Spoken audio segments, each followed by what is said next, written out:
عروسه تايهه هي ومامتها، لا عارفه تبدا منين ولا عارفه تجيب ايه للمطبخ ولا ايه اللي بيتجاب ولا ايه اللي ما بيتجابش، حتى الاعداد اللي بتيجي مش عارفاها. تعالي في الفيديو ده هنقول لك كل حاجه بتيجي بالتفاصيل واعدادها من حاجه مطبخ ونيش وكل حاجه. بس قبل ما نبدا الفيديو نعمل لايك ونعمل شير للفيديو ده عشان خاطر ده فيديو مهم جدا، وتقريبا ثلاث ارباع عرايس مصر بتبقى محتاجاه. اول حاجه هنبدا بيها هو طقم حلل الاستانلس. طقم حلل الاستانلس من اهم اللطقم اللي لازم تبقى موجوده، وده لان كل بيت ما ينفعش نستغنى عن طقم حلل الاستانلس. ليه بقى؟ لان طقم حلل الاستانلس نازل بالتصميمات الجديده وسمك القعده اللي نازل.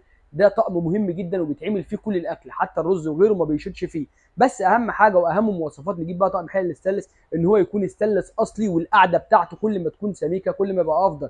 لازم يكون 18 على 10 والجوده بتاعته 304، ويكون المغناطيس يا ريت يكون ما يمسكش فيه نهائي، او لو بيمسك حاجه بسيطه خالص من ناحيه اليد فده عادي او ده طبيعي، لان ده بيبقى مطرح لحام اليد، بس يكون بيمسك بسيط خالص. ده في طقم حل السلس. اما بالنسبه للمقاسات بتاعه الحلل السلس، كل عروسه بتشتري الانسب ليها كمقاسات.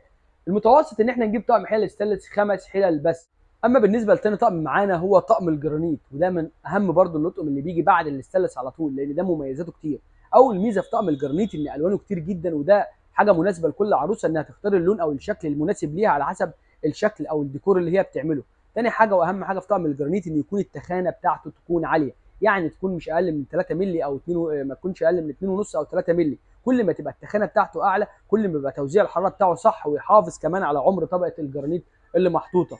الافضل ان احنا نشتري جرانيت يد منه فيه، لكن اللي بعد كده ممكن نجيب طقم جرانيت يد ستانلس او يد بكاليت مش بلاستيك. ايه الفرق ما بين البكاليت ومش البلاستيك؟ وده هنقوله في فيديو بعد كده. ان البلاستيك ده بيسيح، لكن البكاليت بيبقى بكاليت حراري فبيستحمل درجه الحراره. زي مثلا عندنا اطقم زي بتاعه عبود مثلا، دي يد بتاعتها بكاليت، يعني احنا ممكن نجيب الحله وندخلها الفرن مثلا.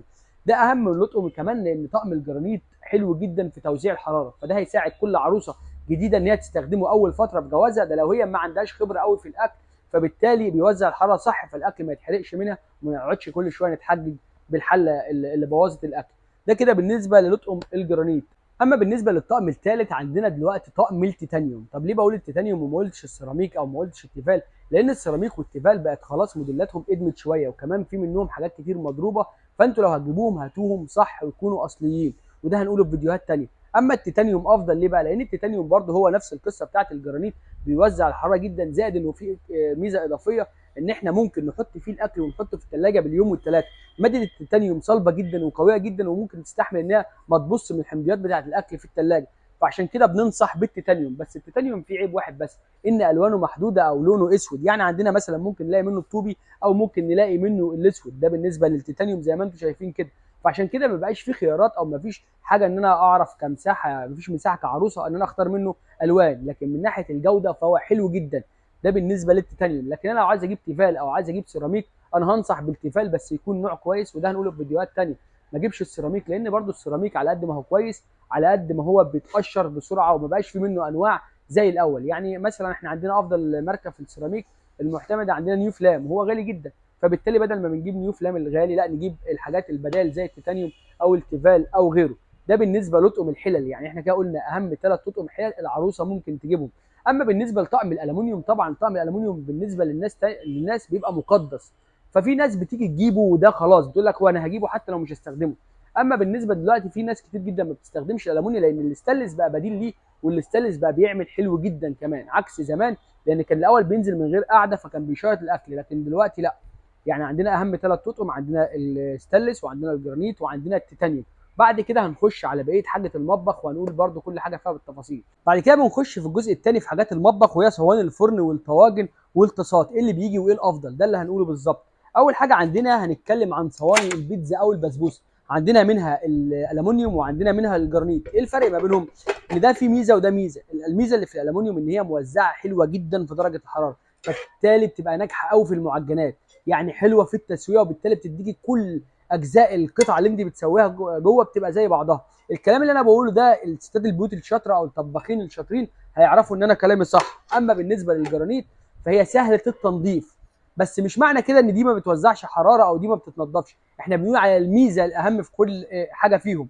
بس الاهم من ده كله ان احنا لو هنجيبها جرانيت نجيب التخانه بتاعتها او السمك بتاعها يبقى عالي، ما يقلش عن اللي انتم شايفينه ده، او بالتالي ما يقلش عن 3 مللي. كل ما تبقى اتخن كل ما يبقى افضل. ونفس الكلام في الالومنيا، والالومنيا كمان لازم نجيبها بيور، يعني نجيب ماركه مشهوره مثلا عندنا زي الدهان او السكون او نجم العرب او غيرهم. دي كده بالنسبه لصواني البيتزا. انت هتختاري مين انهي فيهم؟ طبعا الجرانيت بتبقى احسن شويه، والعرايس بيختاروها عشان خاطر فيها توزيع في الالوان، فبالتالي هم بيختاروا عشان ينقوا الالوان اللي على مزاجهم. لكن انت هتجيبي ده او هتجيبي ده حلوين جدا، واديكوا عرفتوا الفرق. هاتي على حسب احتياجك. اما بالنسبه للحاجه اللي بعدها هنتكلم عن الطاسات. عندنا الطاسات، عندنا الومنيوم وعندنا جرانيت، بس هنا بقى الطاسات بتبقى صعبه جدا في التنظيف في القلي والحاجات ديت. فانا بالتالي بقول لكم هاتوا جرانيت، لان الجرانيت برده سهله التنظيف، بتوزع حراره حلو برده زي ما اتكلمنا قبل كده، وفي نفس الوقت الوانها متعدده. اهم حاجه انها تكون التخانه بتاعتها تكون عاليه، ويكون التوزيع الحراري بتاعها من تحت متقسم زي كده، لان اهم حاجه في الطاسه احنا بنحتاجها التوزيع الحراري ده عشان خاطر تبقى كلها كويسه. فطبقه الجرانيت ما تبص معانا بسرعه، لازم نجيب جوده حلوه وتكون ماركه تكون معروفه او من مكان موثوق فيه، عشان خاطر لو الحاجه مش حلوه نرجعها له. اما الالومنيا بنجيبها هي بتاعه العمر واستعمال شاق، بس صعبه في التنظيف، واحنا العرايس الجديده ما كلها ما بتعرفش عويله، ما بتعرفش تنظف يعني، فيبقى خلينا في الجرانيت احسن. بالنسبه نخش للحاجه اللي بعد منها وهي صواني الفرن. صواني الفرن عندنا برضو الجرانيت وعندنا الالومنيوم. انا من وجهه نظري هقول لكم برضو خليكم في الجرانيت، رغم ان الالومنيوم في ناس بتعشقها وتوزيعها حلو جدا، بس انا دايما ببعد ان الجرانيت الالومنيوم ديت بعد كده بتبقى صعبه شويه في التنظيف، فخليكم في جرانيت. اما الجرانيت ده عشان ابقى صريح معاكم مهما كان نوعها بتبوظ بعد فتره، يعني متوسط من 7 ل 10 سنين، حتى لو بياع قال لك انا هديكي حاجه قوه خارقه مفيش الكلام ده. فعشان كده في ناس دايما بتلجا للالومنيا، وفي ناس بتجيب الحاجات الالومنيا دي اساسيه ده للي يقدر، ويجيب معاهم الجرانيت ده اضافي. لكن احنا لو هنجيب حاجه واحده بس نختار الجرانيت عشان فيها الوان متعدده. اما حاجه ثالثه ودي استثنائيه، عندنا الطاسه الغويطه.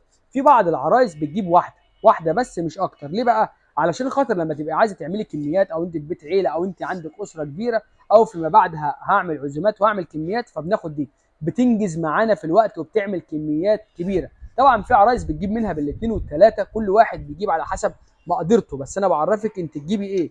اتمنى نعمل لايك ونعمل شير عشان خاطر غيركم يستفاد.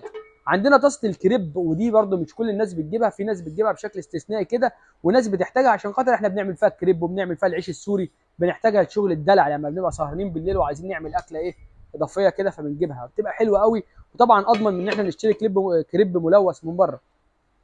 عندنا حاجه ثالثه وهي الجريل الدبل. الجريل الدبل من احسن الحاجات اللي مستخدمه، وده بصراحه اللي انا بنصح بيه اي حد. ليه بقى؟ لان لو عايز اعمل حاجه فيها طعم الشوي، الفكره في الجريل الدبل يا جماعه ان انتوا لما بتحطوا فيه الاكل بتقفلوا عليه، فبالتالي الدخان او الحاجه او ريحه الاكل كلها ما بتخرجش، فبيبقى واخد طعم وريحه الشوي. زائد ان التجزيع اللي بيبقى فيه ده اهو شايفينه، ده بيدينا ايحاء للشوي كاننا بالظبط شاويين الحاجه. غير بقى ان احنا ممكن بنفك الكبسونه دي كده من هنا اهي، ونقوم مخرجينه كده، ونستخدم كل حاجه لوحدها لو احنا عايزين نعمل ده في الجريل. والجرانيت فيه هو افضل حاجه، او فيما بعد التيتانيوم، بس التيتانيوم غالي، فخلينا في الجرانيت حلو جدا وتوزيعه الحراره كويس. اما المرحله الثالثه والاخيره في حاجه المطبخ هي الطواجن. الطواجن كويسه جدا، في منها 3 حاجات ودي اللي بتشتتنا. عندنا الالومنيوم وعندنا الجرانيت وعندنا البايركس. طبعا في البورسلين، بس انا عندي البايركس احسن من البورسلين. عندنا الالومنيا طبعا زي ما انا اتكلمت، في ناس بتبقى ما بتستغناش عنه وحلو جدا. طبعا الفرق ما بين الطاجن وصينيه الفرن ان صينيه الفرن يا جماعه بتخش الفرن وتتحط على النار، يعني تنفع في الاثنين. اما الطاجن ما ينفعش يتحط على النار، عشان كده ممكن تلاقوه خفيف عن صينيه الفرن، ما فيهوش توزيع حراري زي صينيه الفرن. مهما كان الومنيوم او جرانيت ما بقاش فيه توزيع حراري، فعشان كده انا بنصح دايما بالطاجن ما يتحطش على النار عشان ما يتحرقش، وفي نفس الوقت مستطيل، وعين البوتاجاز بتبقى مدوره، فدرجه الحراره مش هتوصل لكل حاجه. هتلاقي الحاجه اللي في النص هنا مستويه ولا على الاحراف مش مستويه، فده بتاع فرن بس. طبعا احنا عندنا الالومنيوم وعندنا الجرانيت، اهم حاجه زي ما انا قلت نجيبه ماركه كويسه ويكون تقيل وتخانته عاليه. طبعا ما فيش طاجن بيبقى بتقل وتخانه صينيه الفرن، عشان هو مش محتاجين تخانه عشان ما بيتحطش على النار، بس الافضل فيه برده الجرانيت عشان خاطر واحنا بنستخدمه يبقى سهل التنظيف، واحنا بنجيب المكرونه البشاميل بيبقى حلو قوي عشان خاطر احنا مش محتاجين، يا دوبك احنا بنقطع وبنشيل، فبيبقى سهل الحاجه ما بتلزقش فيه، فبتطلع بسرعه وما يحرجناش قدام الضيوف يعني، فنقوم مطلعين، حتى ممكن نطلعه نحطه على السفره. اما البايركس ده في ناس بتجيبه اساسي، يعني احنا ممكن هنختار واحد من الاثنين اساسيين، بس هنجيب البايركس. البايركس لانه صحي اكتر، عملي اكتر، وفي نفس الوقت في عيب واحد بس، انه لو وقع على الارض هيتكسر. طبعا لو جايبين ماركه كويسه فرنساوي او تركي او تشيكي سيبك من حته يقول لك ايه ده سخن لو جبته تحت الحنفيه هيطق، هو مش بالسهوله ولا بالسرعه دي.